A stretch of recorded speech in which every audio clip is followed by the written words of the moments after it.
Olá, começa agora o Jornal Panorama, o seu canal de notícias do Parlamento Estadual. E hoje você vai ver. A Assembleia faz nova edição de livro sobre a resistência dos capixabas à ditadura militar. Seminário debate direito eleitoral e reforma política. Aluno Cidadão. Projeto da Casa promove mais uma palestra com jovens estudantes da rede pública de ensino.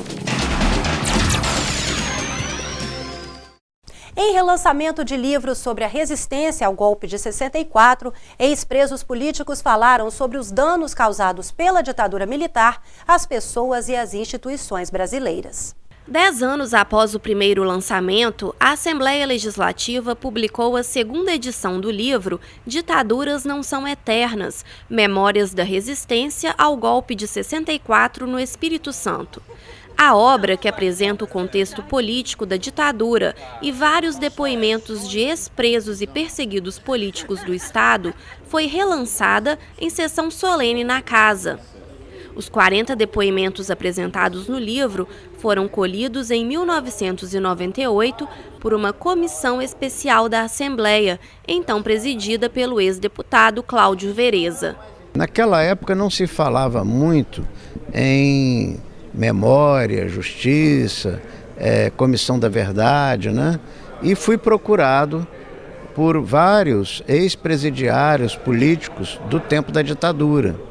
Eles buscavam resgatar a sua história e também uma reparação política por meio do Estado, porque sofreram no aparato policial estadual inicialmente e depois eles eram mandados para o aparato repressivo federal. E então a ideia que eu tive foi colher os depoimentos de cada um deles que nos procuraram, né? Vários, quase 100 deles participaram das audiências que eram públicas lá na sede da Assembleia Velha, e a cada audiência a cada depoimento era um sofrimento para nós da comissão, mas também para eles, porque as atrocidades sofridas por essas pessoas ficam marcadas para a vida inteira. Participaram do evento alguns dos depoentes do livro, como o ex-preso político capixaba Perli Cipriano. Ele acredita que a ditadura deixou muitas marcas, não só nas pessoas, mas nas instituições brasileiras. Um exemplo é o julgamento do Tribunal de Contas da União, que em 19 minutos recomendou a rejeição da conta de uma presidência. 19 minutos. E no mundo nunca aconteceu, sem direito à defesa. Isso é algo que extrapola as funções desse órgão. E também nós já vimos gente sendo preso porque é parente de outra pessoa. Então nós precisamos que o Executivo, o Legislativo, o Judiciário precisa passar por um processo de reflexão de que a ditadura não existe mais, mas a visão autoritária ainda é muito forte no Brasil. Outro depoente foi o ex-preso político Francisco Celso Calmon. Segundo Calmon, ainda há muito a ser feito para reparar os danos causados pela ditadura. Temos que avançar no todos os elementos de uma justiça de transição, né? Que é a reparação, que aqui não existiu, nem reparação econômica, nem reparação moral, que é o pedido de perdão e reconhecimento do governador do estado aos atingidos, e a reparação psíquica, tá? Porque já existe em outros estados clínicas de testemunho que dão apoio para as pessoas, inclusive, poderem falar, porque tem algumas que não falam. Você tem uma ideia, a mãe dos meus filhos só conseguiu agora, o ano passado, dar um depoimento à Comissão Nacional da Verdade. A obra foi organizada por historiadores da Universidade Federal do Espírito Santo e reeditada pela Comissão Especial da Verdade da Assembleia Legislativa, que funcionou de 2013 a janeiro de 2015. A solenidade de lançamento foi proposta pela mesa diretora por meio do deputado Enivaldo dos Anjos. A segunda edição tem tiragem de 5.000 exemplares que serão distribuídos para instituições e escolas públicas. Segundo o idealizador do projeto, o livro contribui para que as pessoas tenham mais conhecimento sobre o que aconteceu no período da ditadura militar. Que as pessoas conheçam aquele período e possam lutar contra qualquer tipo de retrocesso político, administrativo em nosso país. O alto custo das campanhas e o preço para a democracia desse exagero no marketing eleitoral.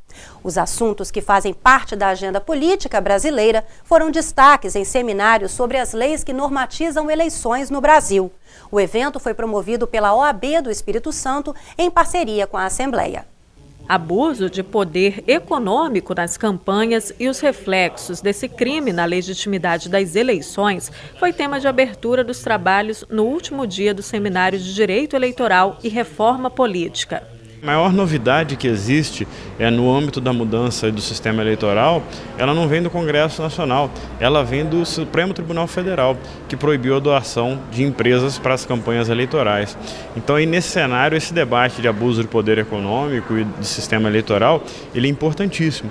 As alterações na lei eleitoral, a chamada mini-reforma, aprovada em setembro, foram assuntos de destaque. Especialistas criticaram as limitações nas mudanças. Ela trata de alguns poucos assuntos, como tempo de duração das campanhas, financiamento de campanha, participação feminina, e não toca nos fundamentos do nosso sistema de ocupação de cargos.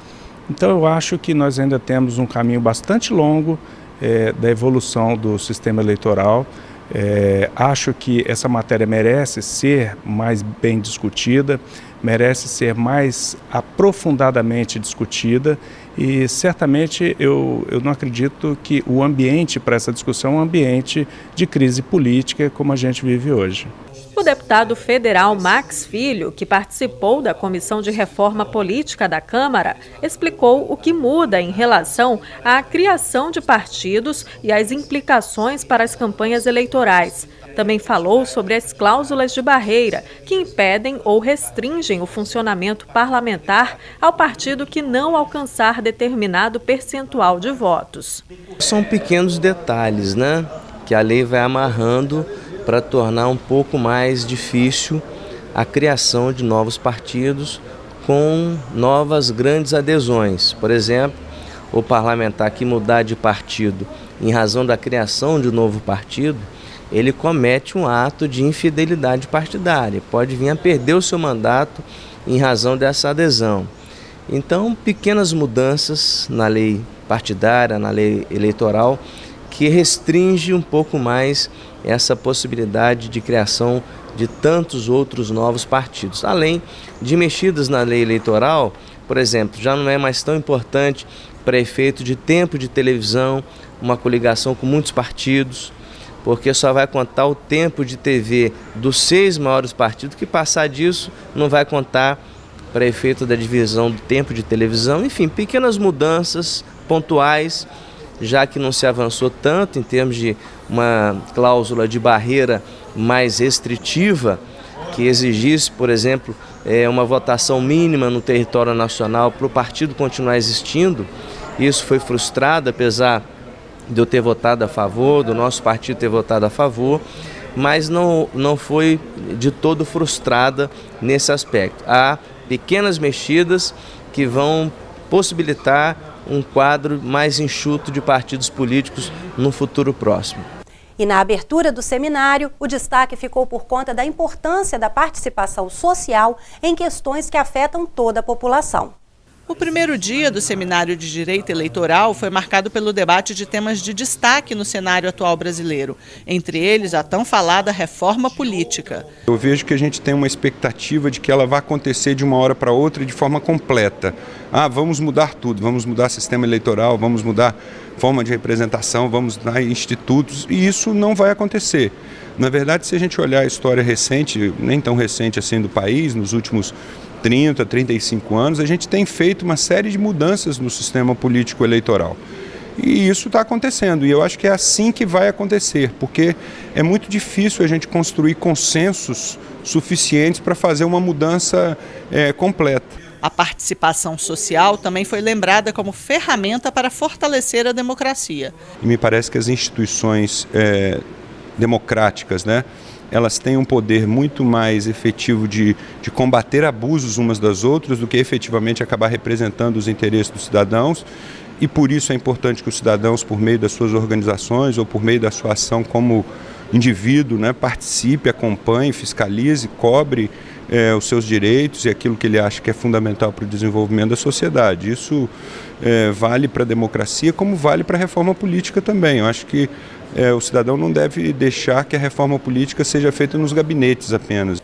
O espaço de diálogo não ficou restrito aos profissionais do direito. Diante de temas que afetam a vida dos brasileiros, é fundamental o envolvimento de toda a sociedade para um trabalho em rede. Por isso, a OAB está fazendo esse evento com a participação de todos, e aí nós estamos muito felizes com a adesão de todos os órgãos que estão aqui participando, o Tribunal Regional Eleitoral, a Procuradoria Regional Eleitoral, o Tribunal de Contas, a Assembleia e o Senado Federal e a Câmara dos Deputados. E além disso, nós estamos com a participação também de pessoas da ONG Transparência Capixaba, que são representantes da sociedade civil.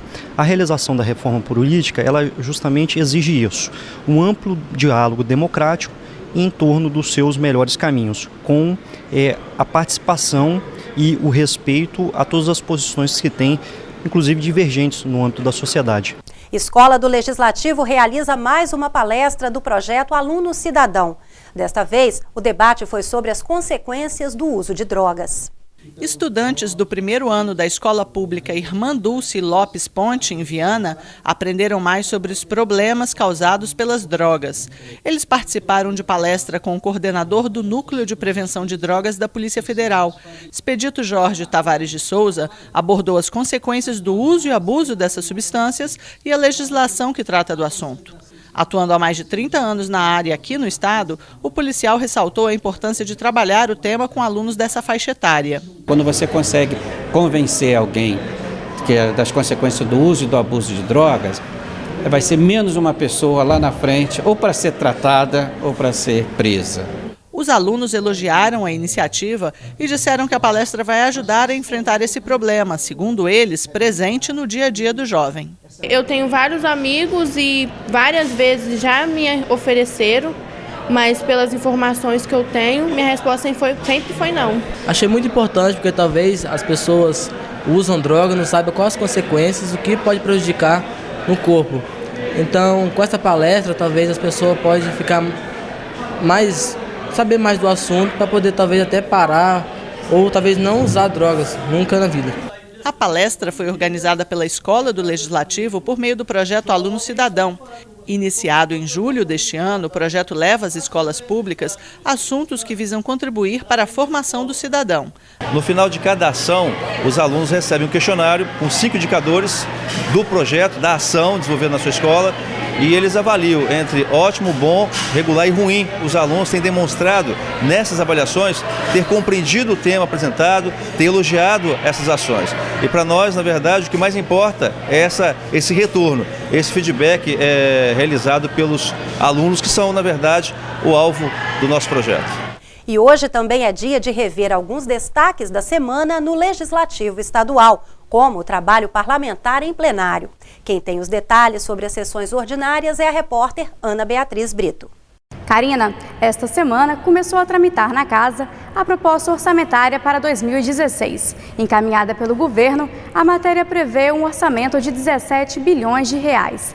O projeto será analisado pela Comissão de Finanças antes de ser encaminhado ao plenário. E os parlamentares aprovaram sugestão do presidente do colegiado, deputado Dari Pagung, para que seja realizada apenas uma audiência pública para debater o orçamento. O encontro está marcado para o dia 4 de novembro na Assembleia.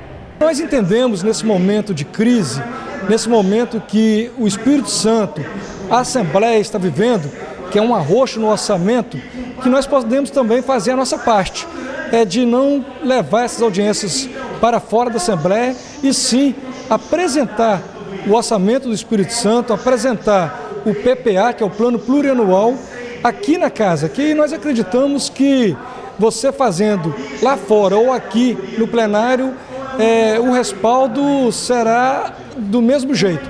Durante essa semana, os parlamentares aprovaram 3 projetos de resolução. Entre eles está o do deputado Rodrigo Coelho, que amplia de 3 para 4 o número de comissões permanentes das quais um deputado pode ser membro titular. O plenário também derrubou o parecer pela inconstitucionalidade da Comissão de Justiça a 3 projetos de lei.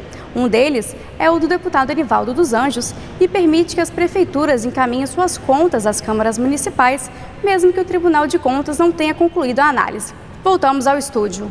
Obrigada, Beatriz. Também marcou a semana a conclusão dos trabalhos da Comissão Parlamentar de Inquérito instituída para apurar a poluição atmosférica no estado. Após 8 meses de trabalho, a CPI do Pó Preto aprovou o relatório final do colegiado com 23 sugestões para melhorar a qualidade do ar. Os deputados fizeram propostas como a criação de um Fundo Estadual de Proteção ao Meio Ambiente, financiado com pagamento de taxas pelas empresas poluidoras. Também sugeriram a elaboração de projeto de lei adotando critérios de qualidade do ar estabelecidos pela Organização Mundial de Saúde, financiamento de pesquisas de monitoramento da qualidade do ar, edição do Código Ambiental Estadual e ampliação das atribuições do Colegiado de Meio Ambiente da Assembleia, permitindo a convocação anual de representantes de empresas poluidoras para prestarem contas na casa. A participação da sociedade nos trabalhos do colegiado e o fato das empresas reconhecerem a emissão de poluentes foram destacados pelos integrantes da CPI. Essa junção, o acolhimento nas audiências públicas por parte da sociedade, a participação nas audiências públicas, nas visitas que nós tivemos às empresas, de uma maneira geral. Então foi um relatório que foi construído não só pelas mãos dos deputados, dos 5 membros e do deputado Almir, que participou de todas, mas de toda a sociedade civil organizada que veio aqui e participou junto conosco na elaboração desse relatório. A mobilização de prefeitos em busca de apoio para enfrentar a crise econômica foi outro fato de destaque na casa durante a semana. 61 chefes dos poderes executivos municipais decidiram paralisar os serviços administrativos por um dia e, em reunião na Assembleia, debateram soluções para as dificuldades financeiras. A partir do encontro, os prefeitos se dividiram em comissões para entregar decreto de emergência ao governador Paulo Artung, aos presidentes do Legislativo, do Tribunal de Justiça e do Tribunal de Contas e ao Ministério Público Estadual. O Jornal Panorama de hoje fica por aqui, mas a programação da TV Alias Digital continua e você também pode continuar conferindo as notícias sobre os trabalhos legislativos no site da casa e nas redes sociais. Obrigada pela companhia e até o nosso próximo encontro.